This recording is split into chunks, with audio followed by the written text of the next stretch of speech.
Bab 6764. Perkataan Jingking, ketika awan terbelah, muncullah bulan yang terang, tepat sekali ketika Claire sedang berpikir. Charlie tidak pernah menyebutkan pertanyaan-pertanyaan itu di masa lalu, dan dia tidak merasa nyaman menanyakannya. Tidak ada pihak ketiga yang dapat membantunya, jadi dia mengubur keraguan itu di dalam hatinya, dan kadang-kadang bahkan harus menggunakan logika Charlie untuk menghibur dirinya sendiri.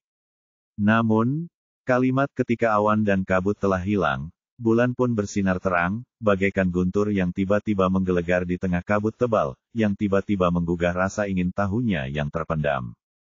Jadi, dia menatap Jingking dengan wajah saleh dan berkata, "Guru, tolong bantu saya memecahkan keraguan ini." Jingking mengangguk dan berkata dengan serius, "Nasib suamimu langka di antara jutaan orang, jadi dia pastilah seekor naga di antara manusia, dengan kemampuan dan status yang luar biasa, dan dia bahkan harus disembah oleh ribuan orang." Ini, Claire mengerutkan kening dan berkata, "Suamiku tampaknya tidak sebaik yang dikatakan pesulap, dia hanya belajar sendiri dan pandai membaca Feng Shui untuk orang-orang." Memang benar bahwa beberapa pengusaha dan bos besar mempercayainya. Tidak terlalu. Jingking sedikit menenangkan diri dan berkata, "Jika seseorang bernasib luar biasa seperti itu berkecimpung dalam bisnis, setidaknya dia akan menjadi salah satu dari 10 orang terkaya di dunia. Jika dia terlibat dalam penelitian profesional, setidaknya dia akan dapat memenangkan hadiah Nobel. Jika Anda memperkirakannya tidak terlalu luar biasa, maka itu jelas bukan masalah, tetapi masalah Anda. Pasti ada sesuatu yang menghalangi Anda untuk mengintip kebenaran." Claire bertanya dengan heran, "Apakah tindakan itu?" Jingking mengangguk dan berkata, "Kamu mungkin belum pernah mendengar tentang takdir Senglong. Sejauh yang aku tahu, suamimu mungkin satu-satunya orang di dunia yang memiliki takdir Senglong." Pada titik ini, Jingking berkata dengan nada serius, "Jika kamu ingin menjadi Senglongge, pertama-tama kamu harus menjadi seorang Longge sendiri, dan kedua kamu harus mendapatkan restu dari seorang ayah yang juga seorang Longge. Hanya orang tua yang sangat luar biasa yang bekerja keras dan berkorban yang dapat membesarkan orang seperti itu. Orang tuanya haruslah orang-orang yang luar biasa, dan mereka adalah tipe orang-orang luar biasa yang sulit ditemukan di antara jutaan orang." Claire setengah percaya dan setengah ragu, bukankah ini terlalu luar biasa? Jika demikian, maka orang tua suamiku juga pasti orang yang luar biasa. Tapi dia yatim piatu. Jingking tersenyum dan berkata, "Donor, tolong jangan lupa bahwa anak yatim juga memiliki orang tua sebelum mereka menjadi yatim piatu." Claire sedikit bingung sejenak. Charlie kehilangan orang tuanya saat dia masih muda dan tumbuh di panti asuhan. Ketika saya bertanya kepadanya tentang kenangannya terhadap orang tua, dia selalu menjawab bahwa orang tua adalah orang biasa. Mereka berdua meninggal dalam suatu kecelakaan, meninggalkannya sendirian dan tak berdaya. Dia akhirnya diterima di panti asuhan. Tetapi Guru Jingking berkata bahwa orang tua pastilah orang yang luar biasa, dan mereka langka di antara orang-orang miliaran. Kejadian di luar biasanyakah mereka hingga pantas menerima pernyataan seperti itu? Sekarang, apa yang dikatakan Charlie dan Guru Jingking ternyata saling berbeda. Jika apa yang dikatakan salah satu dari mereka benar, maka apa yang dikatakan oleh yang lain pasti salah. Siapa yang asli dan siapa yang palsu? Meski dia enggan mengakuinya, keseimbangan dalam hatinya mulai goyah. Dia merasa bahwa, mengingat keraguan di hatinya, Guru Jingking tampaknya lebih dapat dipercaya daripada suaminya Charlie. Pada saat ini, Jingking memperhatikan dan bertanya, "Donor, Anda mengatakan nama suami Anda adalah Charlie. Tiba-tiba saya teringat keluarga Wade di East Cliff. Saya ingin tahu apakah Anda pernah mendengarnya." "Kamu keluarga di East Cliff?" Claire berkata dengan nada tinggi, "Aku pernah mendengarnya. Kekuatan keluarga Wade termasuk yang terbaik di negara ini. Rupanya grup M Grand di Aurus Hill dibeli oleh keluarga Wade." Pada titik ini, jantung Claire tiba-tiba berdebar kencang, dan dia berpikir dalam hati, grup Kaisar, keluarga Wade, Charlie, mungkinkah ada hubungan di antara mereka? Dia tiba-tiba teringat bahwa ketika berita perubahan kepemilikan grup M Grand pertama kali keluar, keluarga Wilson juga menghadapi kesulitan. Saat itu, Neneknya bertekad untuk memenangkan proyek kerjasama Emgreen Group, namun ia maju dengan bodohnya dan mengira bahwa dirinya pasti tidak akan mendapat kesempatan.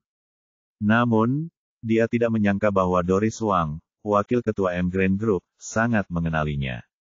Dia tidak hanya memberikan kontrak, dia bahkan datang menghadiri konferensi pers keluarga Wilson saat itu. Saat itu, dia tidak mengerti mengapa dia pantas mendapatkan perawatan seperti itu dari Doris Wang. Tetapi jika Charlie benar-benar ada hubungan dengan keluarga Wade, maka semua ini tampaknya masuk akal. Dia tiba-tiba menjadi gugup, menatap Jingking dan bertanya, "Tuan, dari apa yang Anda katakan, mungkinkah suamiku berasal dari keluarga Wade di East Cliff?" Jingking tidak menjawab pertanyaannya, tetapi berkata dengan sangat serius, "Sejauh yang saya ketahui, penerus generasi kedua yang paling menonjol dari keluarga Wade bernama Wade Changying. Istrinya, Margaret Ann, bahkan lebih terkenal. Dia adalah putri tertua dari keluarga Ann, keluarga Tionghoa pertama di Amerika Serikat.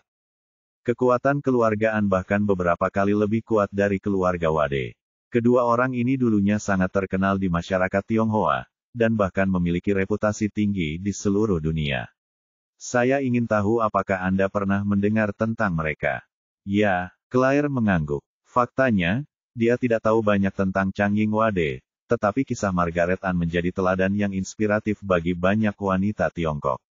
Ketika dia pergi ke Amerika Serikat untuk menghadiri kelas master, banyak teman sekelasnya adalah penggemar berat Margaret Ann. Dia menjadi semakin gugup dan bertanya pada Jingking, apakah mereka setuju dengan suamiku?" Jingking melanjutkan, "Saya pernah mendengar sebuah kejadian.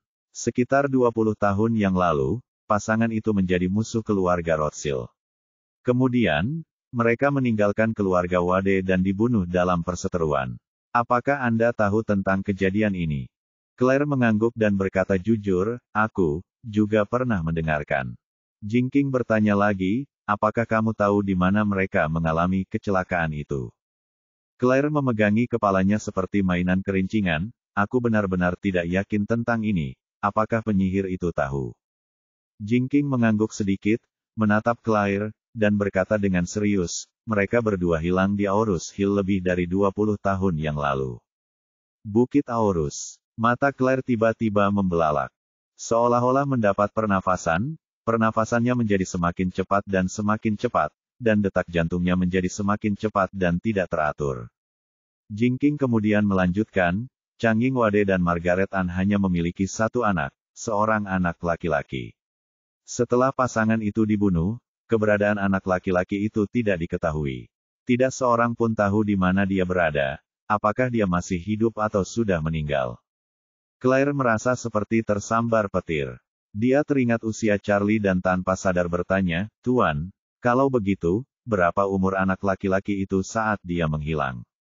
Jingking menatap matanya dengan penuh kedamaian dan berkata dengan suara nyaring, "Dia baru berusia 8 tahun saat dia menghilang." "Ah!" Claire merasa sedikit pusing, dan berhasil menenangkan dirinya. Dia berkata dengan gugup, "Suamiku pergi ke panti asuhan saat dia berusia 8 tahun.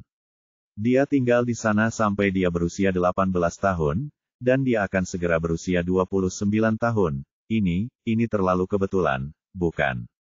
Jingking berkata dengan tenang, "Dari sudut pandang takdir, orang tua suamimu jelas bukan orang biasa, dan Changying Wade serta Margaret Ann adalah yang terbaik dari yang terbaik. Selain itu, nama keluarga suamimu juga Wade. Sekarang nama keluarga, waktu, dan tempat juga cocok.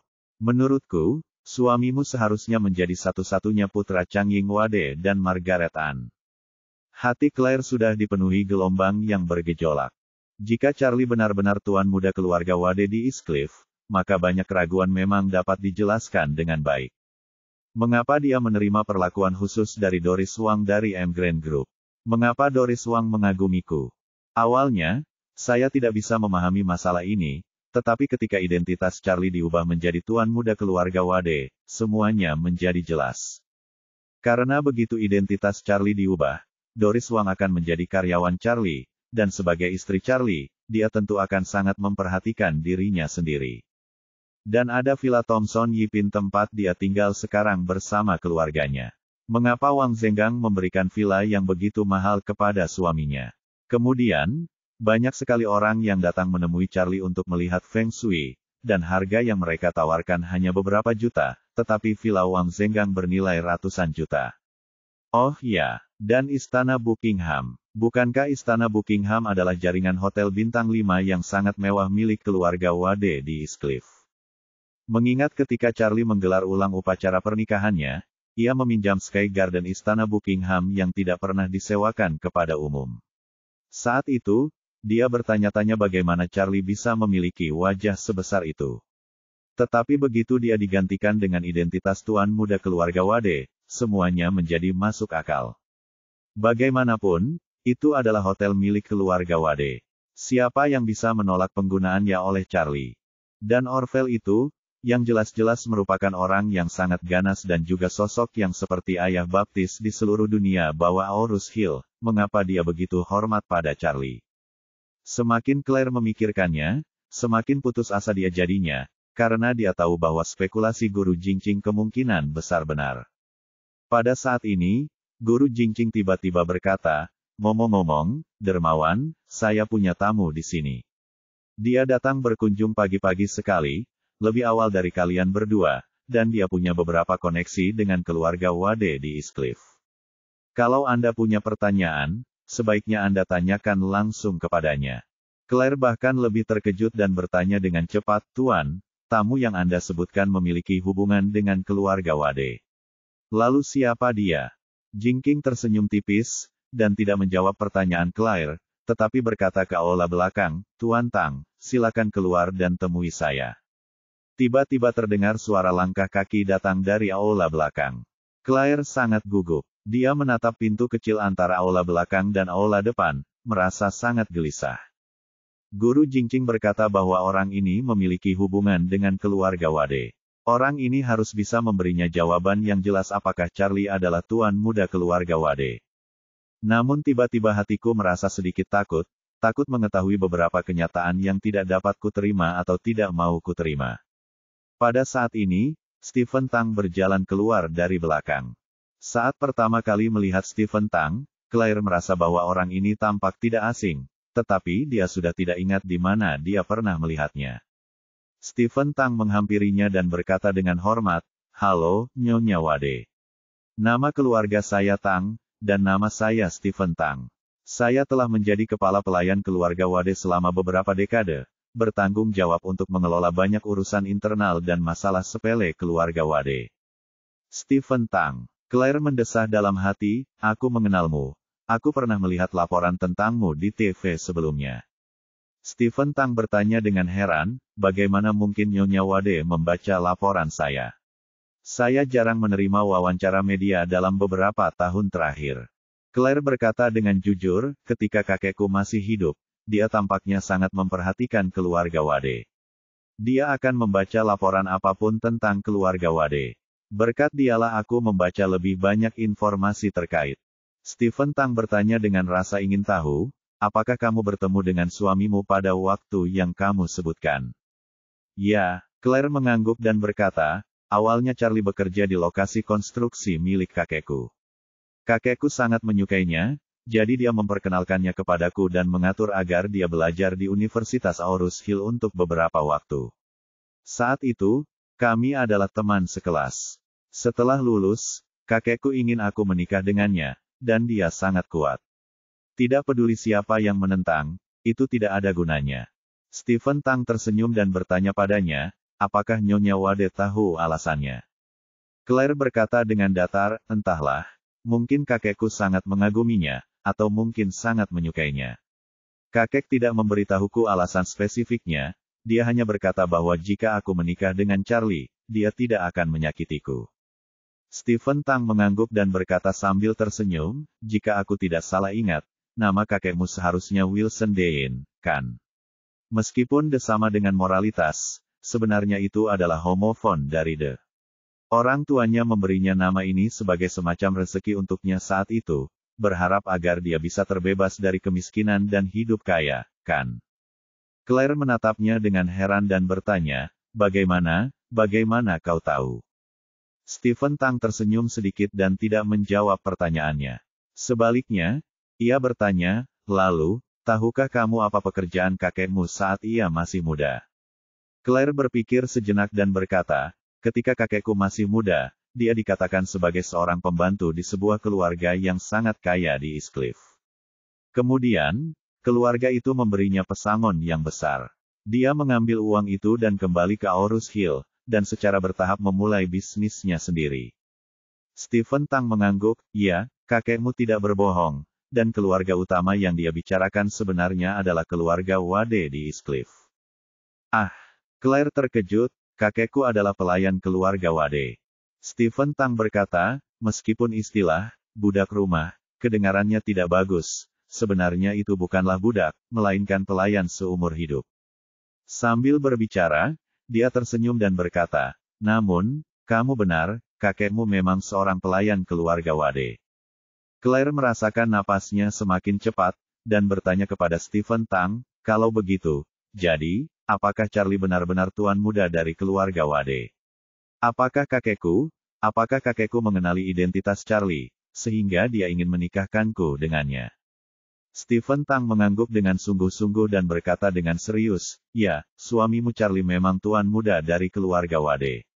Ayahnya adalah Chang Ying Wade, tuan muda kedua dari keluarga Wade, dan ibunya adalah Margaret Ann dari keluarga Ann di Amerika Serikat. Ah, benarkah begitu? Claire merasa pusing. Dia telah menikah dengan Charlie untuk waktu yang lama, tetapi pada akhirnya dia harus mencari tahu identitas asli Charlie dari orang lain. Air mata langsung mengalir di matanya, dan dia tersedak, tapi kenapa dia tidak memberitahuku? Tidak peduli siapa dia, setidaknya dia harus memberitahuku situasi sebenarnya. Stephen Tang menggelengkan kepalanya dan berkata, dia tidak bisa memberitahumu. Setelah itu, Stephen Tang bertanya kepadanya, apakah kamu tahu mengapa tuan muda tinggal di panti asuhan selama 10 tahun? Mengapa? Claire bingung. Karena dia adalah tuan muda keluarga Wade, keluarga Wade tentu saja mampu membiarkannya menjalani kehidupan terbaik. Mengapa mereka meninggalkannya sendirian di panti asuhan begitu lama? Stephen Tang berkata dengan serius, karena tuan muda tidak hanya memiliki kebencian yang mendalam, tetapi juga membawa malapetaka yang mematikan. Pada titik ini, Stephen Tang berkata dengan gembira, orang tua tuan muda adalah kebanggaan rakyat Tiongkok, yang terbaik dari yang terbaik. Saat itu, mereka menyinggung organisasi yang sangat kuno dan jahat. Organisasi itu memiliki sejarah lebih dari 300 tahun. Sekarang antek-anteknya tersebar di seluruh dunia. Orang tua tuan muda tewas di tangan mereka. Dan mereka selalu ingin membasmi akar-akarnya dan membunuh tuan muda juga. Berkat fakta bahwa ayah tuan muda telah mengambil tindakan pencegahan. Ia tahu bahwa cepat atau lambat ia akan mati di tangan musuh. Jadi ia mengatur tempat berlindung yang layak bagi tuan muda. Dialah yang mengatur agar tuan muda menghabiskan 10 tahun di panti asuhan. Selama 10 tahun itu, organisasi jahat itu telah mencari keberadaan tuan muda. Namun, mereka tidak pernah membayangkan bahwa tuan muda sebenarnya tinggal di Aurus Hill, kota tempat orang tuanya dibunuh. Ayah tuan muda pernah berkata bahwa tempat yang paling berbahaya seringkali merupakan tempat yang paling aman. Pilihan yang menurut semua orang tidak mungkin seringkali merupakan pilihan terbaik.